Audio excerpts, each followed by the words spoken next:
नेकपा एमालेका अध्यक्ष केपी शर्मा ओलीले निर्वाचनको सन्दर्भमा केही सुरक्षाका चासोहरू उहाँहरूले राख्नु भएको छ र सुरक्षाको प्रत्याभूति निर्भयताका साथ चाहिँ चुनावमा भाग लिने भोट हाल्ने र चाहिँ राजनीतिक दलहरूलाई भाग लिने वातावरण बनाउनुपर्छ। त्यो अझै बनिन सकेको हो कि अझै बढी सरकारले मेहनत गर्नुपर्छ भन्ने उहाँहरूको कुराहरू रहेको छ र उहाँहरूले सिद्धान्तत नेकपा एमाले जनमतलाई मान्ने पार्टी हो, लोकतन्त्रमा विश्वास गर्ने पार्टी हो, निर्वाचनबाटै फ्रेस म्यान्डेट लिएर अगाडि बढ्नुपर्छ भन्ने कुराहरूमा दुविधा छैन।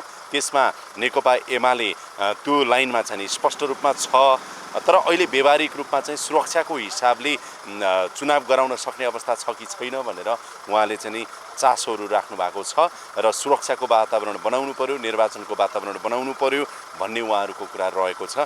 त्यो सन्दर्भमा हामीले सरकारको तर्फबाट सुरक्षाको वातावरण बनाउने कुराहरूमा सरकार प्रतिबद्ध छ भन्ने कुरा उहाँलाई हामीले राखेका छौँ।